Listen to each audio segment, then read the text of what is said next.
Ladies and gentlemen, welcome back to Chat, Talk and Chill. It's your boy Phenyo.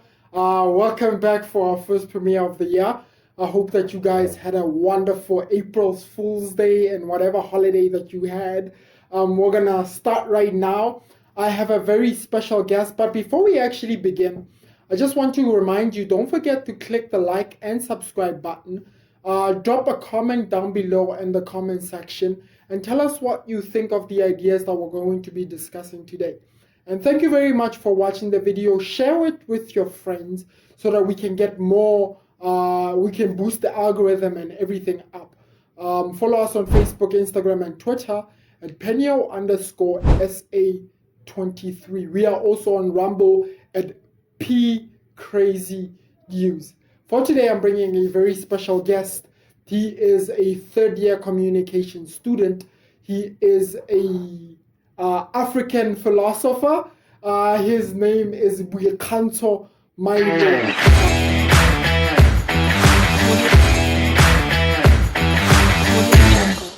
Boikgantso, welcome to the show, brother. What's up, man? It's good to have you. Boikgantso, I just want you to introduce yourself. Where do you come from as a person, and where you are today? Yeah, well, I hope it's an interesting story. But I'm from a small town here in the Valley. Actually, it's not a small town, but it's a very popular place in the Valley. You know, I'm from a community called Sharpeville. Sharpeville. Yeah. Oh. So I grew up there. I went to primary there in Sharpeville at Toranang. I went to high school at TLC, the comprehensive school that we have something coming up on that. Yes. So yeah, I stayed there. I think I was born in 2001. I was born at Kopanung Hospital. And I think at the time I lived with my mama, of course, for a year and some change. And then I moved to Sharpeville. You moved to Sharpeville? Yeah, I think I was about like 3 or 4 when I moved to Sharpeville. Yeah, and then I moved to Sharpeville, and then I lived there with my aunties and my cousins, you know, a big family. I wouldn't say life was hard growing up, you know, because I believe that we must take like, I love to agree with Mike Tyson when he says, we chose this life. So I feel like growing up, life was just as normal as it could be in a neighborhood like mine, you know. And Sharpeville is one of those places where there are things that happen politically, and then they throw attention to the community. And then we were able to get like a dope library. We were able to get like, there were a lot of high schools in my community. So like after school, when we went to the main township hall and the library, they were opposite each other. Kids from 3 different high schools would meet there. Oh wow. Yeah, every day after Plus school. Sharpeville is recorded in South African history as the land that fought or that partook in fighting for the freedom that we have today. Or democracy we have today in South Africa.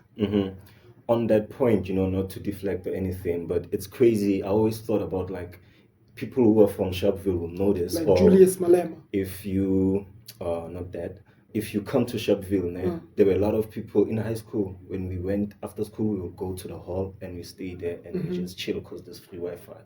The library outside. And then either you're at the hall or you're at the library, you choose. So there would always be people who came to Sharpeville, especially kids from another cities on school trips. They would always go to the library because it's the library, next to it is the monument, and then just far away it's like a township hall. So it was like a hub for some youthful energy.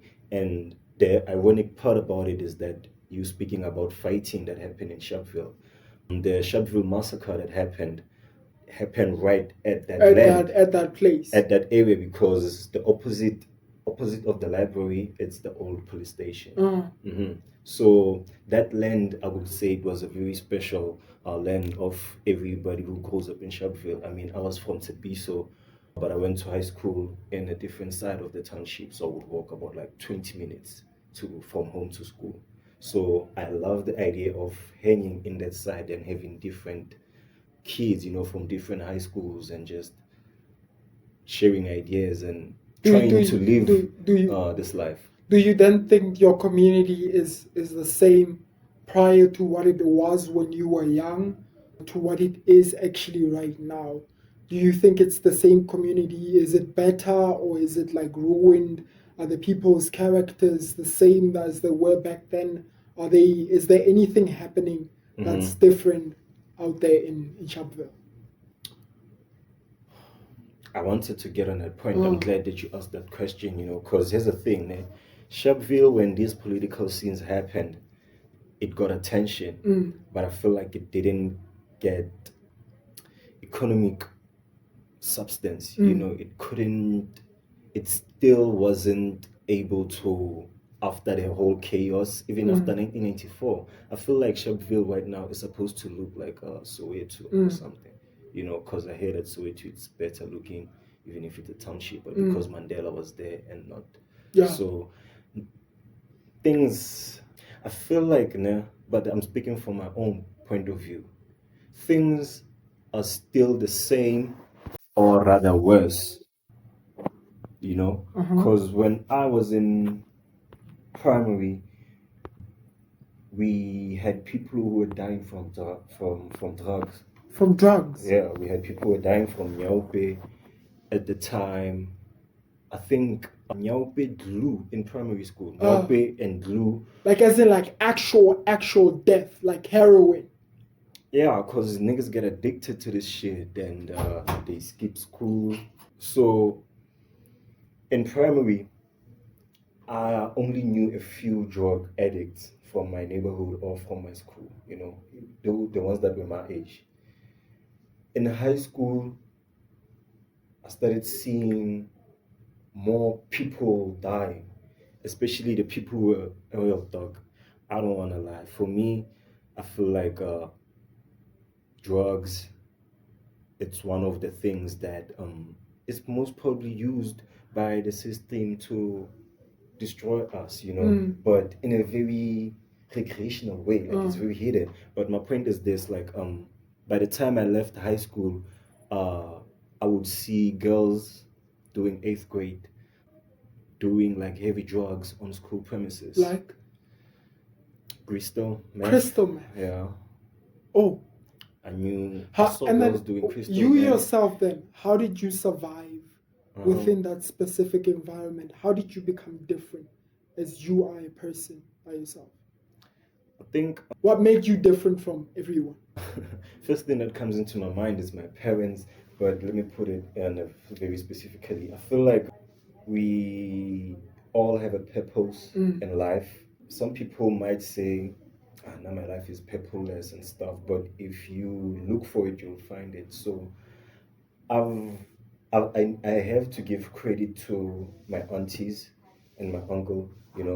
They raised me in a way that they were protective, but tough love protection type of vibes. I knew really early to disseminate, like I had good judgment from a young age. I remember when I left primary, 7th grade, and we went to 8th grade, I left with my best friend. We agreed that we're going to go to the same high school, and when we get there, we're going to continue being friends, and we're just going to finish high school. We got there the first day of high school, Yeah. and then Bayanka 8A, 8B, 8C, they categorize us and stuff. So I meet my friend early in the morning, it's lines. He's like, yo, leave A and come to C. And then when I looked at C, I was like, nah. It's a group of people that you do not associate with. I was like, nah. I was like, nah, you know what? We'll meet at break. And then I stayed in A. And I always use that example because I feel like even, I wouldn't know how to effectively or clearly articulate that situation or the idea, but I feel like it's something that I've always kept. I'm always trying to be aware of what's happening around. I consider the worst because I feel like growing up without my parents, you kinda expect life to be harsh on you because for the recent experience that you've had, life has been rough. So plus my family, like I said, they gave me tough love. So I would always know what to do. I was a bad kid, man. I deserve all the beatings I got as a child. I was a fucking bad kid. But I was not so bad to be caught up. And I think being coming from a religious family, having a religious influence on you played an important role as you and as an individual. Now, BK, my follow up to that question then would be that a lot of kids in our society, not only in Sharpeville but in other townships, face the problem of not only face the problem of abandonment by their parents. And there is a quote that says that if you were never fed love on a silver spoon when you were young, you will forever learn to lick it off a knife. Yeah. And it might be someone's knife that might be bloody, that he stabbed someone with it. To say that you as a child, you grew up without your parents and you never got to experience that being told by your parents, hey, I love you. And there might be some of you that are out there where your parents actually never told you that they love you or appreciate you, or that they actually care about you. Maybe they did it by action, but them actually saying it, it was difficult for them to actually mouth the words. Hey, I can't even remember when was the last time that maybe I say it, but then they say it back, right? But them saying it without you actually saying it is very difficult. And I want to ask you, how has that shaped you in the person that you are today? You not being able to hear the words "I love you" from your parents, from them genuinely saying it out of themselves. How has that shaped you? Drop a comment and tell us what you think, guys. How has that shaped you, you not being able to hear? And when last did you hear the words "I love you" from your parents? And how does it make you feel? Yeah, the quote that you started with, it's really, I once heard it from you, I think, and it's something that really stuck with me. I think we enrich ourselves as human beings from our habitat, So if you come from an environment where you don't know what, let's say, unconditional love is, first of all, you're not going to look for it. If you do look for it, you're not going to appreciate it if you find it, or you're just going to run away from it because it's something that it's like, this is just a foreign concept to me, because you talk about the idea of if you're not fed love on a silver spoon, you'll learn how to lick it on a bloody knife. That's some, I call it self-destruction, It takes a lot to get out of that. It takes a lot for people to actually accept, I was never loved at home, And right now, instead of loving myself, I am unhealthily loving other people, showing love, and it's toxic. I'm toxic. I'm unhealthily getting love in any way or form. And the world is teaching you an unhealthy form of love because at home it was never given. But here's the thing, though. Going back to the previous question, because this one is a follow-up. What made me different? I feel like we are all different, And shit that I'm going through, I don't think I'm the first person going through it. Experience. I definitely know I'm not the last person who's gonna go through it. But then, what do you say then to people that say then, I am not successful because of I lost my parents. I'm not successful because of I abused drugs. I'm not successful because of I went with bad friends. They always play the victim mentality. Do social norms limit opportunity? And how do you get out of following the social norm of being a victim into becoming a victor instead of becoming a victim? It's in, at least in my point of view, my intrinsic nature to survive. And I don't know how to explain it, but it's funny because I was not raised by my parents, but don't you find it crazy or every time somebody calls me by my real name, they're uttering the same words that my mom and dad uttered in my first few moments on this earth? So Sometimes somebody calls me by my real name, and I feel like, wait, that's why I don't introduce myself by my real name. You know, I have a stage name. You like BK, yeah. BK for people that know me here, Yeah. but I also go by 1901 Kind. 1901, that's on Instagram, yeah. Yeah. I don't know, man. I feel like the victim mentality, everybody can catch that. I have played the victim before, you know, and I don't think right now come on, man. There's some point where I'm playing the victim. You people might not know, but God might know. I might not know consciously. It might be something that I'm doing unconsciously, you know, because it just has to be in you to want to solve problems. Like I draw my life purpose from where I come from, you know, my history. So I've always, Mike Tyson said, losing his mama was the best or greatest thing that has ever happened to him. Because it pushed him to face his monsters. It gave him the purpose, so to speak. So like, I want a different life, you know. I took a test, you know, those online tests where the personality online test, and they tell 16 personality challenges, yes. It's talking about some change making type of shit. So I think I'm that type of a guy, you know.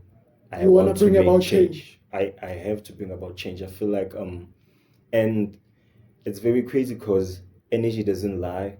So that thing, it's intrinsic, right? It's my intrinsic nature to survive and, so to speak, loosely put, find myself. So it does not only happen in one instance, it happens in everything in my life, academically, in my friendships, in my relationships, you know, socially, financially, you know. It's crazy how people, I feel like they're not aware how emotions play a big role on our financial traits and financial patterns. I think Frederick Nietzsche says it well, to say that battle not with monsters, lest you yourself become a monster. For if you gaze into the abyss also gazes back into you. So it's kind of like you growing up without parents and you facing your own monsters made you the person that you are today. Had you not faced your monsters and played the victim to say, I'm probably this person, then you would have been someone else that's different. I was talking to this other guy that I met at this place I was working at, I think a few months ago, about like 2 months ago. And we were talking, you know, and he said to me, yo, when you define yourself as your current self. Don't put the past or the future in your definition of who you are currently. And it made me think about how in my life, you know, I feel like sometimes we cling on our sufferings. You know, misery loves company. So we actually say, man, I'm hopeless and I don't have motion. That energy. And I feel like I'm about to quit. And then we do what we focus on that. I define myself then.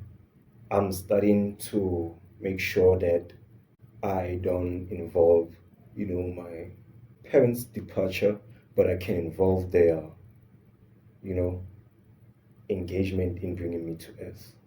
So it's kind of like you have two wolves, right? One in the dark and one in the light. Which one lives and which one dies? And the crazy part is that it seems like I need both of them. I need both two wolves. But the answer to that question is actually the one you feed, you know? If you feed your darknesses, then your darknesses you're going to become a dark person, and they're going to be the ones that come out of you. True. And if you feed your light, your positive energy, you're going to shine. You're going to shine. A positive person. So I think, I'm getting to that point where I'm like, I've stopped feeding. I used to think I was depressed, and, you know, I didn't believe in depression, but one of my best friends, he left social media at a certain point, And then he came back years later, and then I asked him about that, and he said he was depressed. And then I was like, he said that at the time I didn't value it. And then a few years later, when he said it again, I was like, damn, that's crazy. But then I believe that the more you feed into your fruitful wolf, the more you're the one in the light, the one in the light, yeah, the more you're going to shine. And here's the thing: when I said I think I need both of them, because the more you shine, the more shadows you cast. That's a quote I heard from this Shaolin monk. It's like you can't have the yin without the yang. What goes up must come down. So what goes up must come down. Yeah. If everything has a cause and effect. If I'm constantly feeding the wolf in the light, I might not be the wolf in the dark, but I might meet one wolf in the dark. So that there's a balance, because there must be a balance. For every light, there should be shadows of darkness. I mean, I'll always go back to scientifically proving it, like law of gravity, So yeah. So BK, I wanted to ask you again another problem within the manosphere, and I wanted to ask you, why do you think is so difficult for the world to advocate for the problems of boys and men? I think it's because the world has been told, and the world has therefore concluded that this might be controversial. Yeah, you can say the world's most biggest problem is man. I mean, it is what it is, but I mean, I don't know I don't know if there's even enough literature review on this, but how can we say men have done most bad to society than women, or vice versa? So I feel like right now what makes society to fail to advocate for, I think it's manhood. Yeah. It's because they don't look at manhood as something that's valuable and something that's actually needed. They don't look at the manosphere as something that contributed to building the society that we have. At least in to a certain extent, yeah. There's some families where they're still traditional, and I mean, you also meet people. Another thing about today's society, it's so diverse. Like, you can meet two people who believe in two opposite ideas, one after another, and you're like, how do you, like, it's crazy, So it's like, some people, I feel like we need to have a serious discussion about drawing a difference between family structure and social structure. Because I feel like as a family, there are certain families that where I believe that they advocate for manhood, but it might be one family out of a street full of like 19 families. So it might be 2-3 families out of the entire famous block of families, like maybe in the suburbs or something like that. But we need to have a difference. Social identity is different than, cultural identity or family identity, So socially, everybody, I feel like, yeah, they're not advocating for men. I mean, are you advocating for men? For manhood? Yeah, for the rights of men or and boys, masculinity. I think I am. I am. In what way? People who've interacted with me can tell you, if they're not real, they're going to say he's narcissist, he's egotistic, probably homophobic, he's toxic. But if they're being real people in the real world, they'll tell you, nah, he's a G. He says what he believes, and there's nothing fake about what he believes in, and so you kind of have a stance of where you stand. I'm assertive. I know where I stand, and it's okay to have differences if we can still respect each other And BK, what have a are some of the conversation. controversial topics that you have or ideologies that you have that might be considered controversial in our society? I have a few. Just give me one or two. Let me see. I want to take the one that's worth talking about. I would like to think the idea of women feeling like I don't need a man, I can be an independent woman, and most of them have done a good job in doing that because I feel like it doesn't matter what gender you are. If you're financially independent, kudos to you, you're doing good for yourself. However, the idea that women feel like they don't need men versus the idea that a man knows that you can't have a family without a woman. Yeah. You can't have a legacy without a woman. Yeah. You can have, so it's kind of like they need. You don't the have woman, inheritance. You can't have yeah. can't have inheritance without a woman. Yeah. So I find it crazy that why do they feel like they don't need us, but we know that after we conquer, I'm gonna need a right woman by my side to balance me. Again, yin and a yang. So one of my controversial ideas is this idea that they're trying to break the yin and the yang part. So say that the woman needs a man and the man needs a woman. They're trying to. When I say they, I mean the powers that be. Yeah, the system, the system. matrix. Yeah. Plus, man, come on, man, it's 2024 now. You guys have seen what's happening on the family system is being broken on YouTube. Down. Yeah. We see what's happening in America. We see what's happening in Europe, and we might be ignorant to what's happening in Asia because I feel like people in Asia are not depressed, but I might be wrong. Back to your point, what was your point? My point was, why do you think the world finds it difficult to advocate for the problems or for the problems of men and boys? Because men have, the last man, and I think the only man that told me that I am special, I'm important, and I'm the man, has died. And people like him who give such words to boys becoming men are either silenced, prosecuted. We've seen what they're doing with the T brothers. The Tate brothers. Yeah. We are running out of examples of what a good man is. A true good man is. And a real masculine man is.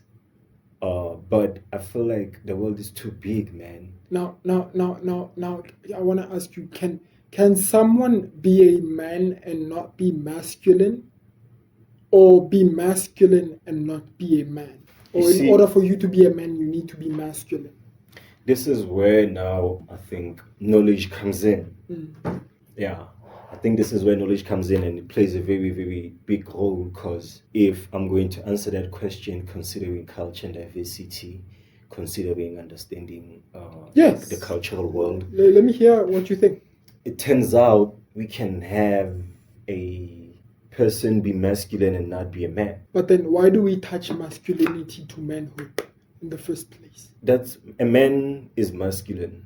Must be masculine. A man is masculine, so it's an intrinsic attachment to the man species. However, there has been a way to kind of put it on a spectrum. To say man can be feminine. And say, no, you're a man, however... You can be feminine. There's this you can wear thongs. There's this type of a man, and, I'm a... traditional, straightforward man. Yeah, besides that... masculine man. Yeah. Besides that, I'm a respectful man. Yeah. I feel like I believe I don't demand respect. I take it. You take it. Because I gave it. And I try by all means to hold myself accountable. So how I carry myself is that when we are engaged in topics like this, An argument can be different, and then an actual practical demonstration can be different of what we're talking about. Just like how we can socially agree on an idea, but then in the family, your dad tells you not to wear that miniskirt. So men, you don't agree with the idea of men being feminine? It doesn't matter if I do agree with it or not, coming from an academic point of view and a worldwide argument articulation point of view. Just like I told you, I'm a very respectful man. I feel like I mentioned it before. We can disagree. I don't care, but let's respect each other, and the same rights that I feel like I am practicing, I should expect you to practice them, even if we disagree. So I personally don't care. I think I care about what a masculine and plus I hate using these buzzwords, because masculine who traditional who call it spade a spade. So it's like if you've been through enough life experiences, and I mean tough situations, you will know how to deal with things that the world gives to you, because you're like, man, I done dealt with a bigger problem than your ideological war. Fair. You know what I'm saying? I get you. So is it the problem that men don't express their emotions, or that when they do express their emotions, they are never heard? Should I give you my answer? Yes. I want to give you my answer from the people that I look up to, and they have discussed this in full length, and I feel like, this makes so much sense. I don't believe emotions are a man's strongest point. Like, I don't... What do you mean, BK? I don't believe that if I had to bet between my physique and my critique, my logic, mentality, my logic, I would bet on those two way more than I would bet on my emotionality. Why? Because I don't feel, there's a law from Robert Greene. He says, know when to surrender and when to truly attack. When to fight. So I feel like emotionally, I'm not the attacker. I surrender when it comes to emotions. But physically and logically, I'm the attacker. You fight. I'm the problem maker. So the idea of is it a man's problem of them not expressing their emotions, or when they do express their emotions, they are not heard? I feel like it's a very intricate thing, because yes, like, again, dog, there is a difference between an idea and an actual demonstration of an idea. Idea wise, I feel like we have debated about this in a few lectures, but the idea is that a man must be emotional, or a man can be emotional. A man, I don't know, should be emotional, or a man will be emotional, I don't know, but a man can be emotional, and men don't cry, it goes deeper. I'm on that. It goes deeper, and females or certain people argue that no, a man crying does it mean that he's not a man? Yeah, which it's like a gray area. It's like a gray area, because if I cry on a funeral, I think it's justified. But if I cry because I broke a rule and now I'm being punished for it, I feel like, no. Why am I crying, bruh? It's cause and effect. But then why are we so concerned with men showing their emotions than we are concerned of what men are actually being emotional about? For instance, women would say, "Oh, I want you to show your emotions. Come to me, cry. I want to see how you feel. Tell me how you feel." Rather than we are concerned about what men are being emotional about. Why do you think we are concerned about men actually showing their emotions than we are more concerned about them, what they're being emotional about? Do you think there's a deeper problem behind them being emotional, or we are just looking at the surface to say, "Oh, you are being emotional about this, or why are you not being emotional?" Going back to my first point now, where I said I believe that emotions are not a man's masculine thing, strongest yeah. point. I believe that emotions are a woman's strongest point. And if you're going to be a man and you're going to find yourself in a situation where you are very, very emotional, I think it's going to have something to do with a woman. It might not be a direct effect. It might be an energy thing, The wolves. It might be an energy thing. I feel like, why would they want to focus on what men are crying about if that means they're gonna first have to recognize that men are actually crying the problem, without being biased and prejudiced and selfish, and then they're gonna have to accept the problem without being biased and prejudicial, being responsible, taking accountability, and then they have to deal with it. And then once they've dealt with it, after these 2 steps, now they need to put a full stop on it. And then life goes on. To me, it seems like it's a long process for them to do. So they rather just, I want you to be, show me your emotions.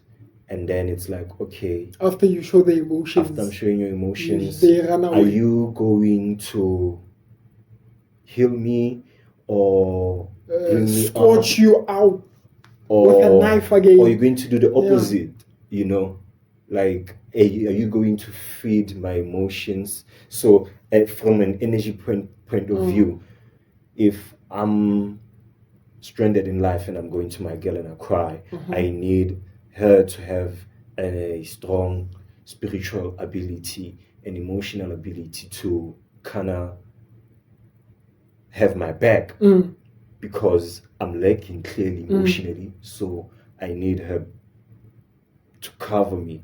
So they don't want to recognize what you're crying about because they're gonna need to cover it, but because they're not actually meant for covering. So I don't think they even aware of the problems that we're actually facing as the manosphere, and how they're related to them, and how much they're related to them. Oh, it's very powerful, very powerful. BK, I wanted to ask you a question. Let's dive into politics now. I want to ask you, man. So colonization happened in Africa. Not only in Africa, it happened in India, it happened in Brazil, in South America, it happened in all the other parts of the world where countries that are in Europe went and outskirted to look for better places, and they found better places, and they colonized those places and changed the way people behave and rewrote history in their own version of how they want it to be. And it is a very, very big concept. But I want to delve into the concept of us being Africa, right? Do you think South Africa would be where it was or where it is right now if it wasn't for colonization, if it wasn't for apartheid? Do you think apartheid and colonization were the building blocks of South Africa being where it is today? Or do you think, no, we did not need that? In other words, we could have been where we are, maybe even far more better than we actually are right now, even if colonization or apartheid never happened. What do you think? We have apartheid, so we have democracy, right? The Rainbow Nation. Yes. And then we have apartheid, and then we have colonization, yes. And then we have slavery. Yes, slavery. In some countries, they call it slavery, yes. I think What you say, what you asking, where they was colonization A building a block. building block Yeah. for our current development. Yeah. I would say it was a path that was took that should never be took, but couldn't be avoided. You know, It couldn't be avoided. because it happened. It happened.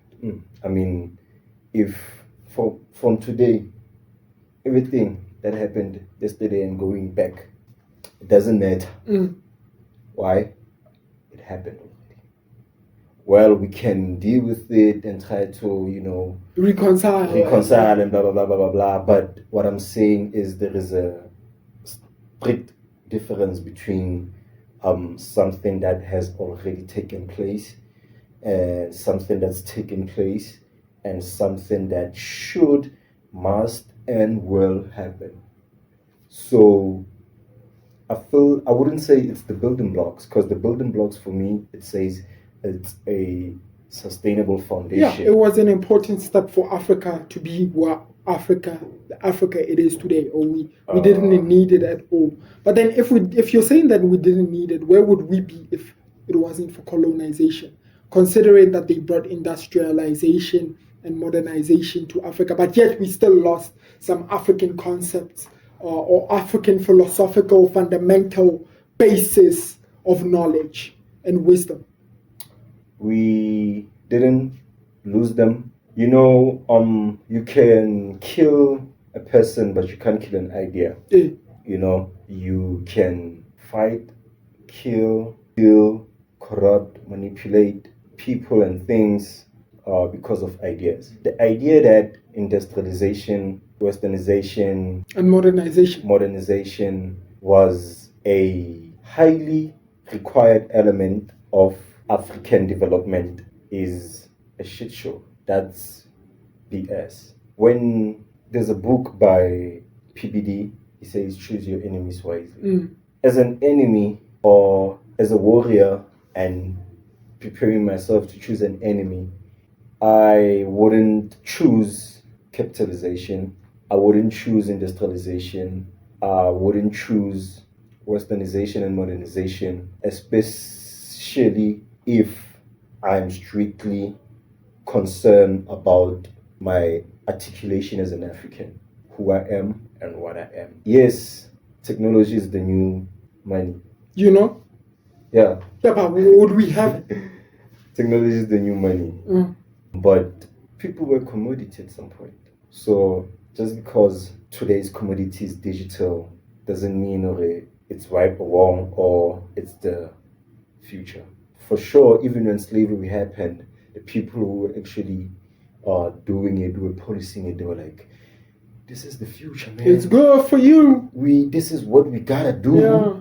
Because I find it very disrespectful of the system to think that we don't see the pattern, and to think that I don't see you want me to indulge in a war that I'm never going to win, because you're going to create the stage for me, you're going to pick an opponent for me, you're going to put the referee there for me, you're going to put the audience there for me, you're going to put the rules of how to actually engage in that fight.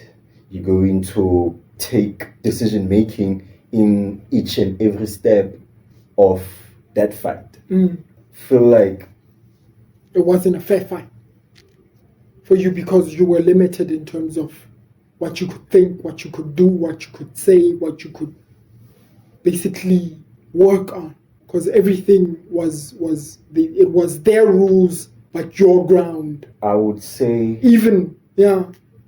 it's not my fight. Yeah, it's not my fight. I want to fight for the pursuit of knowledge, and I believe that everything starts with self. As I'm fighting to be enriched with knowledge, I must first know myself. And now it changes. It's like the difference between a bachelor degree and an honors degree. It's a different level. Yeah.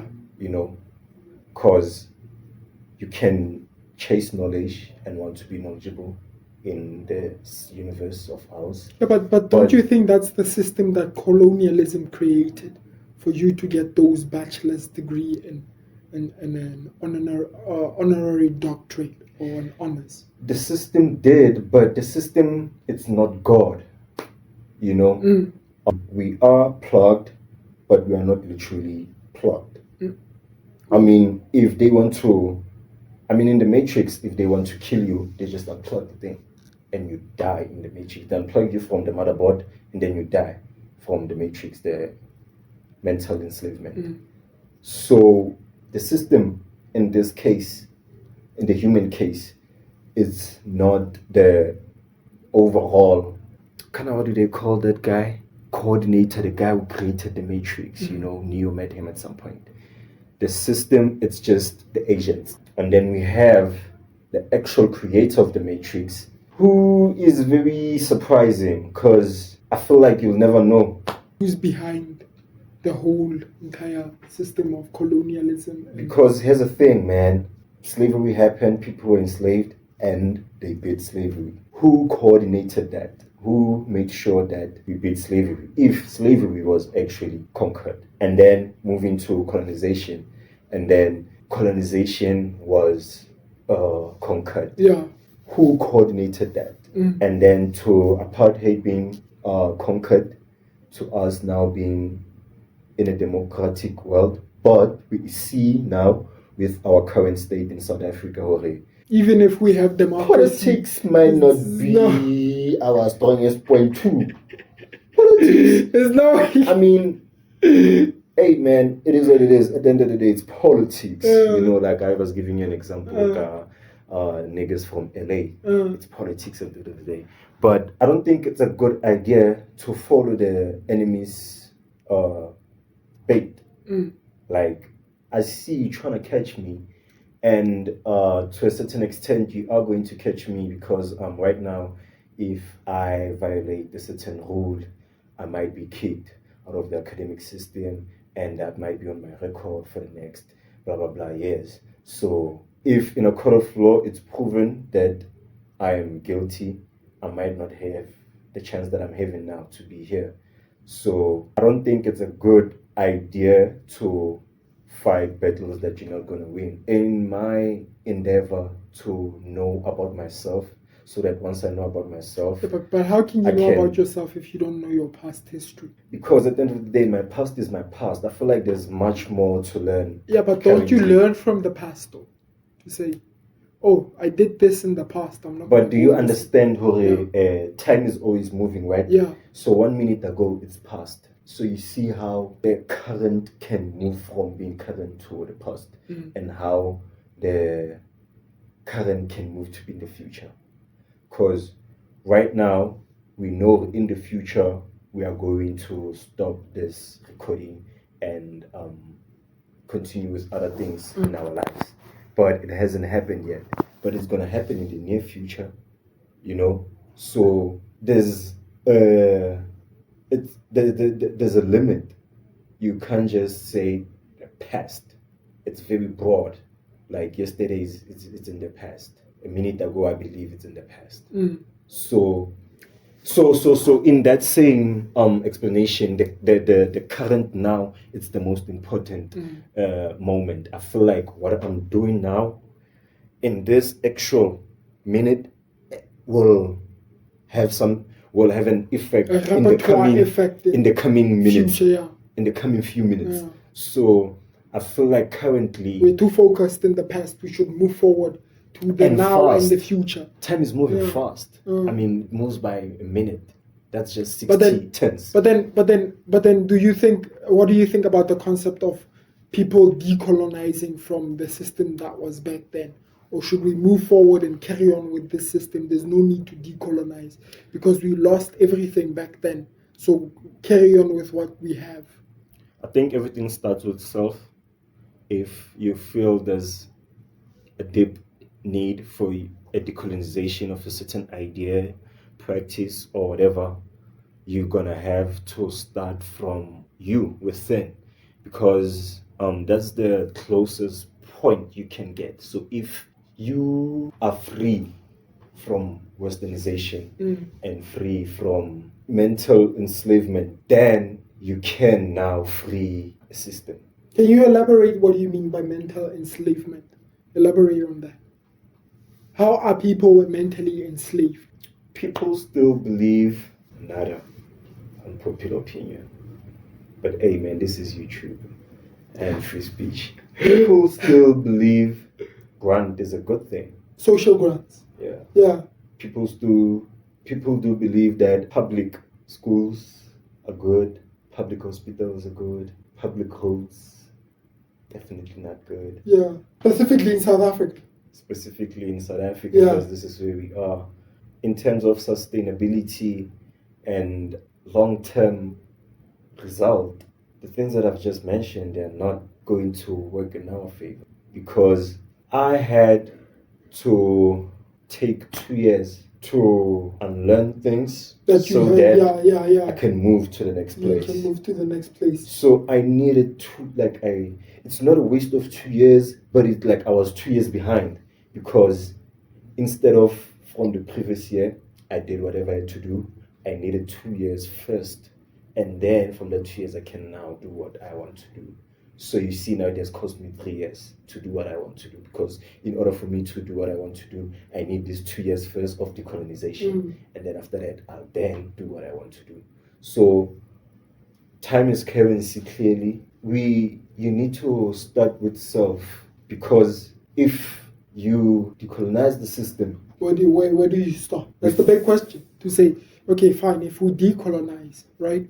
We decolonize the medical system. Should we then go back to the African medicinal and stop going to doctors that are qualified? It's not as black and white as you're saying it. If we decolonize the education system, should we then throw away the knowledge that we have of gravity and science and everything that we have discovered? No. If we decolonize the financial system, did we then put away the issue of the money that we have and the paper money and go back to the fundamental system of fiat currency, where I give you a cow and you give me something that's valuable to that cow, or I give you a spoon, you give me 5 grain of salt? And how would you measure value in that system?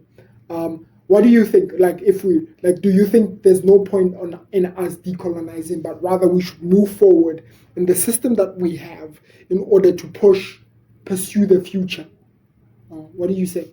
I am privileged enough to be at the point where I know the knowledge that I've got from science, just like the knowledge of laws of gravity, polar, like chemistry, the polar pairs and whatnot. That's not something that I would want to let go of in my pursuit of growth.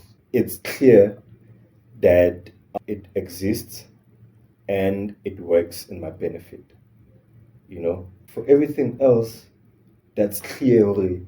This is a shit show, and it's clear already. This is taking me to 10 steps back to go to the next step. That's what I would do in my privileged point of view. I wouldn't want to get rid of the financial knowledge that we've got. Man, are you crazy? You can't get rid of the financial knowledge that we've been exposed to. You can't get rid of the digital knowledge that we've been exposed of technology. to. Hell nah. We can't lose that. However, I can't continue in this system that says to me, you are not worth being heard or worth being given an opportunity to take a decision in something that really affects a great change. That's good, BK. That's good. I actually wanted to ask you something, which is very funny. I know it might be a little bit off topic.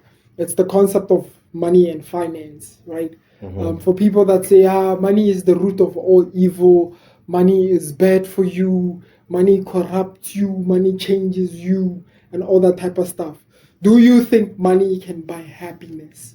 I want to leave an idea, because I think it's an idea that I inherited. Money in a right direction could make somebody happy. I mean, let's be honest, Bafetu. Right now, people who are starving in Africa, if I just organized a few billions with my rich friends, and then we went there and dropped food for them, shelter, clothes, and sanitary, they would be happy. And then you'll be happy under the irregardless of where the money comes from and what happened for the money to be there. But the main focus now is that because there was money, there were things that were provided to people and they were happy. So money put in the right direction can make somebody happy. Can make someone just like water, It's like water. It can drown you if you don't know how to swim. BK, one last thing for our audience. What do you want to leave behind? What's one thing that you live by that you want to inspire the audience out there? A quote, maybe it might be that you have that you want to leave the audience with. You can block, you can trap my body, trap my movement, trap my expression, trap the way I talk. You can trap the things that I consume, the things that I get to do, to practice as rituals. But it's going to be one hell of a job for you to trap my mind. I stand by the words of a philosopher, I think it was Apollo, when he said, in the pursuit of knowledge, the first principle is knowledge of self. If I know myself, you won't be able to tell me who I am, and you won't be able to tell me what to do and how to do it, because I know it, and I don't know it from a passive point of view. You're actually like I'm conscious about it. So knowledge of self, consciousness, and creative expression and artistic expression, I think, is the things that I live by and that I want to leave behind. Good. And that was it, ladies and gentlemen. You basically heard it from Boikgantso Maile, a student here in the Northwest University. Thank you very much for watching. Hi guys, it's your boy Phenyo here. Don't forget to click the like and subscribe button in order for you to win free cool prizes. And by free prizes, I mean surprise! Why you want free stuff for free stuff? Click that like and subscribe button, man. It's for free, Exe. Click it. Click it right now. Click it. Come on.